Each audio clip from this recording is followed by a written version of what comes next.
தரணி வாழ் தமிழர்களின் இதய ஒலி தமிழன் 24.com. மயிலிட்டியிலிருந்து ராணுவத்தை வெளியேற கோரி கருப்பு கொடி போராட்டம். நைனாதீவு படகு விபத்தில் அதிபர் உயிரிழப்பு, படகோட்டிக்கு நீதிமன்றின் உத்தரவு. யாழ் வடமராட்சி கடலில் மாயமான 4 கடற்றொழிலாளர்கள், தீவிர தேடுதல், அதிகாரிகள் அலட்சிய போக்கு.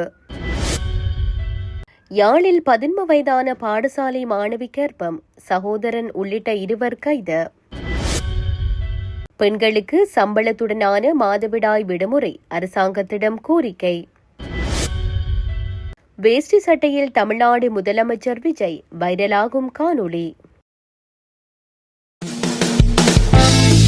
சுவிஸ் ஆஃப்ரிங்கன் நகரத்தில் குறைந்த விலையில் சிறந்த தரத்தில் உங்கள் வீட்டு தேவைகளுக்கான யாவும் ஒரே இடத்தில். Little Asia. இங்கே தாயகத்தில் இருந்து தரமான மரக்கறி, ஃப்ரெஷ்ஷான இறைச்சி, சுவையான மீன் வகைகள் மற்றும் ஆசிய, ஆப்பிரிக்க, தாய்லாந்தில் இருந்து இறக்குமதி செய்யப்பட்ட பலசரக்கு பொருட்கள் அனைத்தும் ஒரே கூரையின் கீழ். உங்கள் ஷாப்பிங்கை இனிமையாக்க 200க்கும் மேற்பட்ட கார் பார்க்கிங் வசதி. மேலும் ஹைவேயில் இருந்து வரும் 700 மீட்டர் தூரத்தில் மிக பிரம்மாண்டமான லிட்டில் ஏசியா எக்ஸோட்டிக் ஃபுட். இன்னும் என்ன யோசிக்கிறீங்க? இப்பவே வாங்க, கையோட அள்ளிட்டு போங்க. Little Asia exotic food, park வெக் 2, 4665 ஆஃப்ட்ரிங்கன். தொடர்புகளுக்கு 0627 981111. தொடர்பென விரிவான செய்திகள். நாட்டின் பல பகுதிகளிலும் வெசாக் கொண்டாட்ட கொடிகள் பறக்க விடப்பட்டுள்ள நிலையில் மயிலிட்டி பகுதியில் தமது காணிகளில் இருந்து ராணுவம் வெளியேற வேண்டுமென கோரி கருப்பு கொடிகளை பறக்கவிட்டு காணி உரிமையாளர்கள் போராட்டத்தில் ஈடுபட்டுள்ளனர். வலிவடக்கு பகுதிகளில் உயர் பாதுகாப்பு வலயமாக உள்ள தமது காணிகளை விடுவிக்க கோரி காணி உரிமையாளர்கள் ராணுவத்தினரின் கொமாண்டோ பங்களா முன்பாக இன்றைய தினம் 6வது வெள்ளிக்கிழமை போராட்டத்தை முன்னெடுத்தனர். வலிவடக்கில் 249, 256, 248, 251 மற்றும் 255 ஆகிய கிராம சேவையாளர் பிரிவை சேர்ந்த மக்கள் கடந்த 1990ஆம் ஆண்டு ஜூன் மாத கால பகுதியில் அவர்களது சொந்த இடங்களில் இருந்து வெளியேற்றப்பட்ட பின்னர் அப்பகுதி உயர் பாதுகாப்பு வலயமாக காணப்படுகிறது. யுத்தம் முடிவடைந்து 17 வருடங்கள் கடந்த நிலையிலும் அப்பகுதிகளில் இருந்து பாதுகாப்பு படையினர் வெளியேறாத நிலையில் அவை உயர் பாதுகாப்பு வலயமாகவே காணப்படுகிறது. இந்த நிலையில் தமது 651 ஏக்கர் வரையிலான காணிகளை விடுவிக்குமாறு பல வருடங்களாக காணி உரிமையாளர்கள் போராடி வரும் நிலையில் காணிகள் விடுவிக்கப்படாத நிலையில் காணிகளை விடுவிக்குமாறு ஒவ்வொரு வெள்ளிக்கிழமைகளிலும் போராட்டங்களை முன்னெடுப்பதாக காணி உரிமையாளர்கள் முடிவெடுத்திருந்த நிலையில் இன்றைய தினம் வெள்ளிக்கிழமை போராட்டத்தை முன்னெடுத்தனர். இதன்போது கருப்பு கொடிகளை கைகளில் ஏந்தியவாறு பலாலி சந்தி வரை பேரணியாக போராட்டம் முன்னெடுக்கப்பட்டது. இந்த போராட்டத்தில் நாடாளுமன்ற உறுப்பினர் சிவஞானம் ஸ்ரீதரன், வலிவடக்கு பிரதேச சபையின் தவிசாளர் சுகிர்தன், வலிதென்மேற்கு பிரதேச சபையின் தவிசாளர் பிரகாஷ் ஆகியோரும் பங்கேற்றிருந்தனர். யாழ்ப்பாணம் நைனாதீவில் படகில் பயணிக்கும் போது கடலில் தவறி விழுந்து நைனாதீவு பாடசாலை அதிபர் உயிரிழந்த சம்பவம் தொடர்பில் படகோட்டி கைது செய்யப்பட்டுள்ளார். இந்த நிலையில் கைதான படகோட்டியை விளக்கமறியலில் வைக்குமாறு ஊர்காவற்றுறை நீதவான் நீதிமன்ற பதில் நீதவான் உத்தரவிட்டுள்ளார். நைனாதீவிலிருந்து குறிக்கட்டுவான் நோக்கி நேற்றைய தினம் மாலை படகில் பயணித்துக் கொண்டிருந்த வேளை கடல் சீற்றம் காரணமாக படகில் இருந்து கடலினுள் தவறி விழுந்து நைனாதீவு ஸ்ரீ கணேச கனிஷ்ட மகா வித்தியாலய அதிபரான நடராசா மயூரன் என்பவர் உயிரிழந்துள்ளார். குறித்த சம்பவம் தொடர்பில் விசாரணைகளை முன்னெடுத்த ஊர்காவற்றுறை காவல்துறையினர் படகோட்டியை கைது செய்து விசாரணைகளை முன்னெடுத்தனர். அதனைத் தொடர்ந்து ஊர்காவற்றுறை நீதவான் நீதிமன்ற பதில் நீதவான் முன்னிலையில் முற்படுத்திய போது படகோட்டியை விளக்கமறியலில் வைக்குமாறு உத்தரவிடப்பட்டமை குறிப்பிடத்தக்கது. யாழ்ப்பாணம் வடமராட்சி கடற்பரப்பில் 2 படகுகள் கவிழ்ந்து தந்தை மகன் உள்ளிட்ட 4 கடற்றொழிலாளர்கள் காணாமல் போயுள்ள நிலையில் அவர்களை தேடும் பணி இன்றைய தினமும் மிக தீவிரமாக முன்னெடுக்கப்பட்டு வருகிறது. காணாமல் போனவர்களை மீட்பதற்காக பருத்தித்துறை கற்கோவளம் பகுதியில் சுமார் 10 படகுகளும், முனை பகுதியில் இருந்து 10க்கும் மேற்பட்ட படகுகளும் என 20க்கும் மேற்பட்ட விசைப்படகுகளில் சக கடற்றொழிலாளர்கள் இன்று அதிகாலை முதலே கடலுக்கு சென்று தீவிர தேடுதல் வேட்டையில் ஈடுபட்டுள்ளனர்.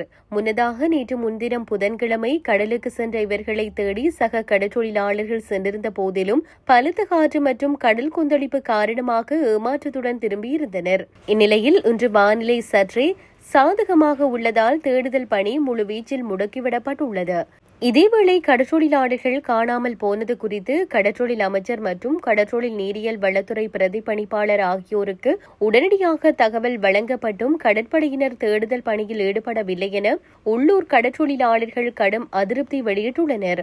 அரசு தரப்பும் கடற்படையும் காட்டி வரும் இந்த அசமந்த போக்கை கண்டித்துள்ள கடற்றொழிலாளர்கள் தங்களின் சொந்த பொறுப்பிலேயே இன்றைய மீட்பு நடவடிக்கைகளை தொடர்ந்து மேற்கொண்டு வருகின்றனர். யாழில் 15 வயதான பாடசாலை மாணவியொருவர் 7.5 மாத கர்ப்பிணியான சம்பவத்தில் சகோதரன் உள்ளிட்ட 2 கைது செய்யப்பட்டுள்ளதாக தெரிவிக்கப்படுகின்றது. இந்த சம்பவம் இளவாலை போலீஸ் பிரிவுக்குட்பட்ட பண்டத்தரிப்பு பனிப்புலம் பகுதியில் இடம்பெற்றுள்ளது. பாடசாலை மாணவியான 15 வயது சிறுமி வயிற்று வலி இருப்பதாக தாயாரிடம் கூறியதை அடுத்து வைத்தியசாலைக்கு அழைத்து செல்லப்பட்ட போது மாணவி 7.5 மாத கர்ப்பமாக இருப்பது தெரியவந்தது. சம்பவத்தால் அதிர்ச்சியடைந்த தாயார் மாணவியை உடனடியாக இளவாலை போலீஸ் நிலையத்திற்கு அழைத்து சென்றார். போலீசார் மாணவியை கைது செய்து வைத்திய பரிசோதனையின் பின் விசாரணை நடத்தினர்.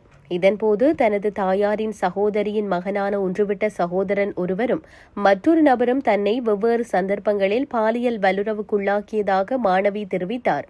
மாணவி வழங்கிய தகவலுக்கு அமைய 17, 20 வயதான 2 கைது செய்யப்பட்டு மேலதிக விசாரணைகள் முன்னெடுக்கப்பட்டு வருவதாக தெரிவிக்கப்படுகின்றது. பாதிக்கப்பட்ட சிறுமிக்கு தற்போது உரிய மருத்துவ பராமரிப்புகள் வழங்கப்பட்டு வருகின்றன. இச்சம்பவம் குறித்து போலீசார் தெரிவிக்கையில் பாதிக்கப்பட்ட சிறுமி குழந்தை பிரசவித்த பின்னர் பிறக்கும் குழந்தைக்கு DNA பரிசோதனை செய்யப்படும். அந்த அறிவியல் பூர்வ அறிக்கையின் அடிப்படையில் குற்றவாளிகளுக்கு கடுமையான மேலதிக சட்ட நடவடிக்கைகள் முன்னெடுக்கப்படும் என தெரிவித்துள்ளனர். இந்த சம்பவம் யாழ் குடாநாட்டில் பெரும் பரபரப்பையும் பெற்றோரிடையே பெரும் அதிர்வலையையும் ஏற்படுத்தியுள்ளது. மட்டக்களப்பு ஏறாவூர் வீடு ஒன்றின் குளியலறையில் உள்ள தண்ணீர் தொட்டியில் தவறி விழுந்த சிறுமியொருவர் உயிரிழந்த நிலையில் நேற்று மாலை சடலமாக மீட்கப்பட்டதாக ஏறாவூர் போலீசார் தெரிவித்தனர்.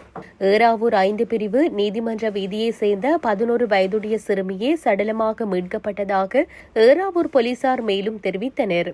குறித்த சிறுமியின் தாயார் வெளிநாடு சென்றிருந்த நிலையில் சிறுமி தனது தந்தையுடன் இருந்து வந்த நிலையில் இந்த சம்பவம் இடம்பெற்றுள்ளது. நேற்று மாலை சிறுமியும் அவரது சகோதரனும் மட்டுமே தனியாக இருந்து வந்துள்ள நிலையில் தந்தையார் வெளியிலிருந்து வீட்டுக்கு சென்றபோது குளியலறையில் சுமார் 2.5 அடி உயரமுள்ள ஒரு தொட்டியில் சிறுமி கிடப்பதை அவதானித்துள்ளார். இந்நிலையில் தந்தையார் சிறுமியை மீட்டு ஏறாவூர் வைத்தியசாலைக்கு கொண்டு சென்று அனுமதிக்கப்பட்ட போது சிறுமி ஏற்கனவே உயிரிழந்ததாக வைத்தியர்கள் தெரிவித்துள்ளனர். சிறுமியின் மரணம் தொடர்பான மேலதிக விசாரணைகளில் ஏறாவூர் போலீசார் ஈடுபட்டு வருகின்றனர். பெண்களுக்கு சம்பளத்துடனான மாதவிடாய் விடுமுறையை வழங்குவது குறித்து பரிசீலிக்குமாறு அரசாங்கத்திடம் கோரிக்கை விடுக்கப்பட உள்ளது. குறித்த விடயத்தை இலங்கை குடும்ப திட்டமிடல் சங்கத்தின் நிறைவேற்று பணிப்பாளர் மருத்துவர் ருசித பெரேரா தெரிவித்துள்ளார். ருசித பெரேரா மேலும் தெரிவிக்கையில், எமது சங்கத்தின் பெண் ஊழியர்களுக்கு சம்பளத்துடனான மாதவிடாய் விடுமுறையை வழங்கும் நடைமுறையை கடந்த ஆண்டே நாம் உத்தியோகபூர்வமாக்கியுள்ளோம்.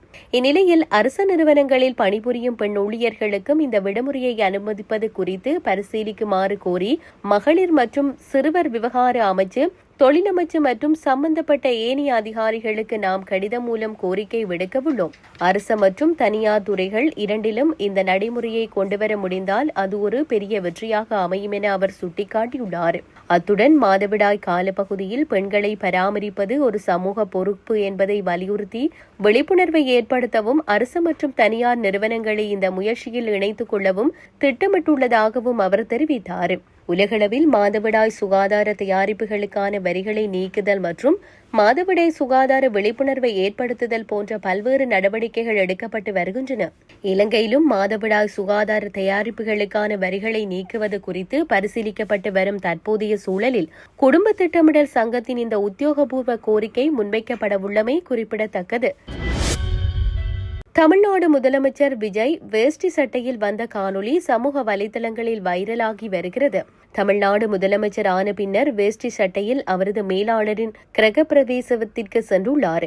தமிழ்நாடு முதலமைச்சர் விஜயின் மேலாளராக கடந்த பல ஆண்டுகளாக பணிபுரிந்து வரும் ஜெகதீஷ் பழனிசாமி இவர் முதலமைச்சர் விஜயின் மேலாளராக மட்டுமின்றி ரூட் எனும் பிரபல மேனேஜ்மெண்ட் நிறுவனத்தின் நிறுவனராகவும் இவர் அறியப்பட்டார். இந்த நிலையில் முதலமைச்சர் விஜயின் மேலாளர் ஜெகதீஷ் புதிதாக வீடு கட்டியுள்ளார்.